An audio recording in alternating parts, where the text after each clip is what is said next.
Je m'appelle Adélaïde Gonçalves Cassao, j'ai 58 ans et j'habite Fontenay-sous-Bois depuis 1971. Je suis portugaise. Soumaoro Sekou, nationalité malienne. J'ai 76 ans. Je suis arrivé à Fontenay en 1972. Je suis Patricia Baez, j'ai 78 ans. Je suis chilienne et je suis arrivée en France l'année 1979. Je m'appelle Sergio Capai, je suis italien. J'ai quitté la Sardaigne, donc l'Italie, en 85. J'avais 23 ans. J'en ai aujourd'hui 60. Ce n'est pas moi qui ai décidé de quitter le Portugal, c'est mon père surtout. Il voulait fuir le régime à l'époque de Salazar. Là, mon père l'a fui parce qu'il n'y avait pas de liberté. Donc lui, il était déjà assez, comment dire, je dirais pas révolutionnaire, mais très avancé pour son époque, pour sa génération. Pour lui, c'était pas bien. Il fallait qu'il s'en aille pour donner une vie meilleure à sa famille, que ses enfants ne grandissent pas dans ce régime où on n'avait pas le droit de dire ce qu'on avait envie de dire, de parler de politique. Moi, je suis quitté en Côte d'Ivoire pour venir, parce que mon père il est commerçant de cola. Il m'a envoyé à Dakar, c'est moi qui vendais de cola au Sénégal. Et à un moment donné, ça marchait très bien, les petits commerces là. Et à un moment donné, ça ne marchait plus. Je me suis dit, bon, écoutez, il y avait des amis qui venaient en France déjà. J'ai dit, écoutez, moi aussi, je vais aller en France. En 1973, il y a un coup d'État au Chili. Mon mari et moi et mes enfants nous sommes obligés de quitter le pays. Mon mari travaillait à l'époque dans un parti qui travaillait avec le président Salvador Allende. Donc, s'il restait au Chili, il risquait sa vie, en fait. Et au départ, j'ai connu celle qui est devenue ma première femme il y a très longtemps maintenant. C'était aussi parce que l'idée de venir faire une expérience en France, à Paris en particulier, c'était quelque chose qui me plaisait. Je n'étais pas du tout en difficulté, ni familiale, ni financière. J'avais un travail, mais je me suis dit que ça valait le coup d'essayer. Puis j'ai rencontré les bonnes personnes au bon moment et je suis plus reparti. Ça a été très difficile pour moi. Parce que j'étais une enfant, j'ai quitté mon pays, j'avais 4 ans et demi, 5 ans. On a pris le taxi, je me rappelle qu'on a passé quelques champs, il y avait des petits murets. Je me souviens surtout de mon père me dire, quand il entendait un bruit de voiture ou du camion à la porte, chut, il fallait se taire et on se cachait derrière quelque chose, derrière un arbre qui me paraissait même pas un arbre, qui me paraissait un arbuste, hein, bref. Et je me souviens de mon père, ma mère, avec la valise, et puis maman avec mon frère dans les bras, et moi qui souffrais beaucoup de mes pieds.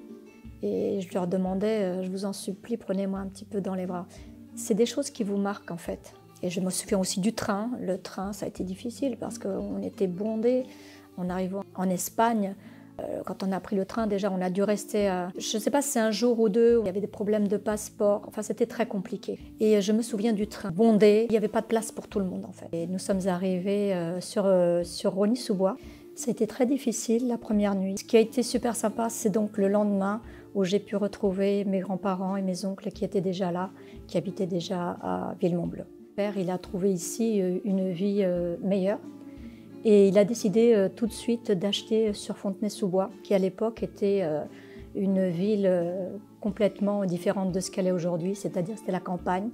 On était entouré de vergers, de beaux champs et donc c'est surtout ça qui l'a amené à choisir Fontenay-sous-Bois, qui était quand même assez proche de Paris et assez proche de tous nos autres, de toute notre famille. Je suis arrivé à Paris le 1er novembre 1967. Quand je suis venu en France, il y avait un cousin déjà.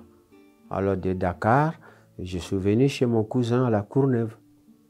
C'est lui qui m'a accueilli. Je suis resté chez lui 3 mois et après j'ai trouvé des boulots et j'ai trouvé des boulots tout de suite. Je suis arrivé le 1er novembre, j'ai trouvé le travail. Mon premier travail c'était le 26 novembre en 67. De Paris 17e, je suis venu à Fontenay en 1972. Notre pays colonisé par la France, on est à peu près français quoi. On ne connaît pas d'autres pays de l'Europe à part parlant comme ça. Alors donc c'est la France qu'on connaît.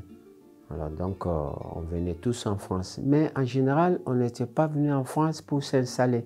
On était venu en France pour Oh, maximum pour 3 ans. Gagner un peu d'argent et aller faire mon petit commerce là-bas. Et du coup, en hiver, on se disait, oh là là, l'hiver prochain, je ne serai pas là, je vais partir, il fait trop froid. Quand l'hiver est fini, il fait beau, il soleil et tout, on oublie. Et puis au fur et à mesure, on s'habitue. On a dit, bon, ben, on va pas. On est parti se marier au pays. Et ma femme, elle est venue ici en 1974. Et c'est là que tous mes enfants ils sont nés à Fontenay. Voilà, on a choisi la France comme ça. Déjà là-bas, l'école, la langue, tout ça, c'est le français. C'est pour ça qu'on est venu en France. Nous sommes partis de Chili à la fin de l'année 73. Nous sommes arrivés à Cuba parce que c'est le pays qui nous a accueillis à l'époque. Je suis arrivée en France avec mes 3 enfants à la fin de l'année 79 au foyer de Fontenay-sous-Bois. C'était une décision de centre d'asile.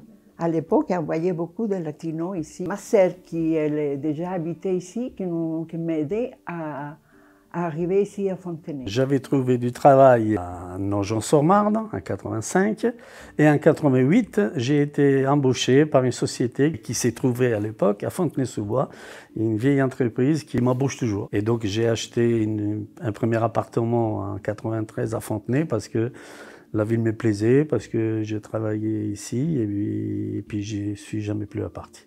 Le lien que j'ai gardé avec mon pays, et je le garderai toujours bien sûr, c'est le lien, d'abord le lien du sang, le lien de la terre. Je me suis mariée, j'ai fait construire une maison là-bas, donc tous les ans, au moins 1 à 2 fois par an, je vais au Portugal me ressourcer. J'ai gardé les liens de la famille, les amis d'enfance et tout. Il y en a qui sont venus, il y en a qui ne sont pas venus, mais chaque fois que je vais en vacances, on se retrouve. Tout le reste de la famille, les cousins, les cousins éloignés, en fait, tous les amis nous ont rejoints, pas chez nous bien sûr, mais surtout aux alentours de Rosny-sous-Bois. Là, nous avions la communauté de tous notre village et villages alentours qui nous ont rejoints.